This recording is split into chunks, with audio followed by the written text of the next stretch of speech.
এইটো PGR BGR যিবিলাকৰ তেওঁলোকৰ পিজিআৰ বিজিআৰৰ যিটো সেই পিজিআৰ বিজিআৰৰ থকা বসবাস কৰা মানুহবিলাকক সুপ্ৰিম কোৰ্টৰ যিটো নেকি তাৰ অৰ্ডাৰ আছে সেইমতে তেওঁলোকে তাত এভিকশ্যন কৰিব লাগে বুলি কৈছে। সেইমতে আমি কাৰ্বি আংলং অটোনমাস কাউন্সিলৰ পৰা এটা সিদ্ধান্ত লৈছো আৰু অল পলিটিকেল পাৰ্টি ৰাজনীতি দল সংগঠন তেখেতসকলৰ আলাপ আলোচনা কৰি আমি এভিকশ্যন কৰিম বুলি আমি সিদ্ধান্ত লৈছো।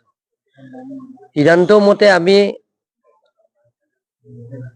পিজিআৰ বিজিআৰৰ মাটি বসবাস কৰা সকলৰ কাৰণে আমি যিবিলাকৰ কাউন্সিলৰ পৰা এপইণ্টমেণ্ট দিয়া চৰকাৰী কামৰা 11 জনৰ লগে লগে তেওঁলোকৰ আমি চাকৰিৰ পৰা আমি তেওঁলোকৰ টাৰ্মিনেট কৰিম। ইয়াৰ পিছত তেওঁলোকৰ কাৰ্বি আংলং অটোনমাস কাউন্সিলৰ পৰা আমি নোটিছ দিলো যে আপোনালোকে 15 ডেজৰ ভিতৰত পিজিআৰ বিজিআৰ থকা বসবাসকলে ইয়াৰ পৰা যাব লাগে, আমি এভিকশ্যন কৰিম। কিন্তু সেই নোটিছ দিয়াৰ পিছত তাত বসবাস কৰা মানুহবিলাকে হাইকোৰ্টত PIL কেছ দিয়া হৈছে। PIL কেছ চলি আছে এতিয়ালৈকে।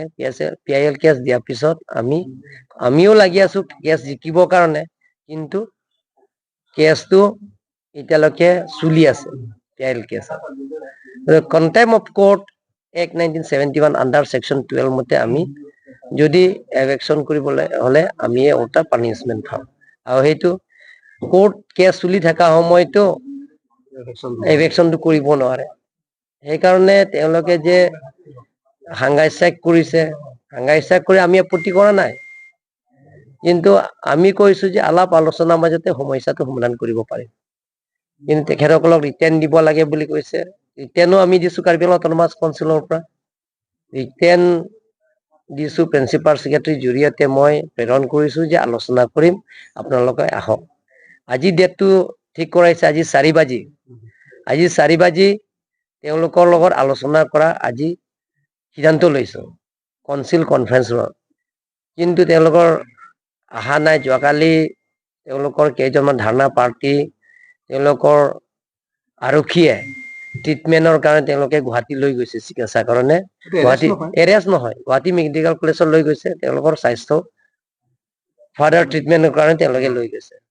গতিকে সেইটো লৈ তেখেতসকলে মানুহৰ মনতো ভুল বুজাবুজি হৈছে যে এইটো এৰেষ্ট কৰা হৈছে বুলি, যে কেইজনমান ল'ৰা যুৱক যুৱতী আহি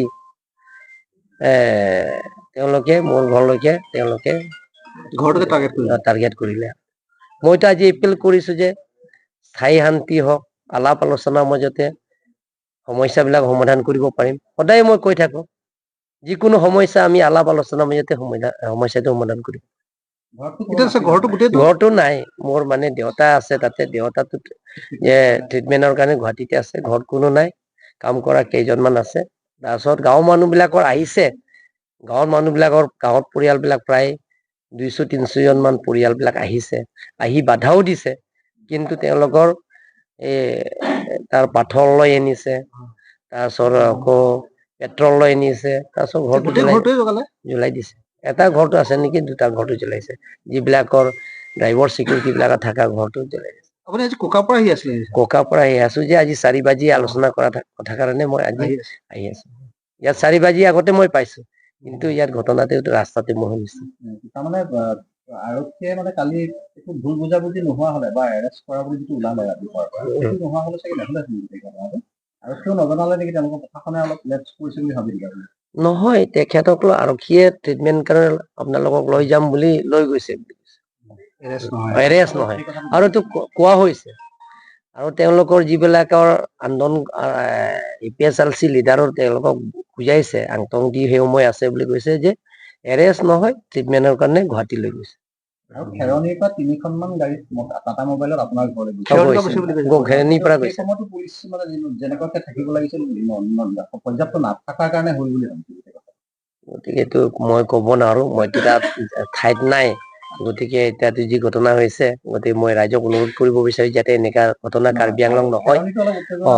অলপ সকলোৱে দল সংগঠন মই অনুৰোধ কৰিছো, কাৰ্বি আংলং ৰাইজক অনুৰোধ কৰিছো, বুদ্ধিজীৱীক অনুৰোধ কৰিছো, যাতে কাৰ্বি আংলঙৰ এনেকা ঘটনা যাতে নহয়। তাৰকে শান্তি থাকক তাৰ কাৰণে মই সকলো ৰাইজক অনুৰোধ কৰিছোঁ মানে প্ৰতিবাদকাৰীখিনি খেৰণিৰ পৰা গাড়ী লৈ গৈছে। কিয় নিলৈ গৈছে? Thank U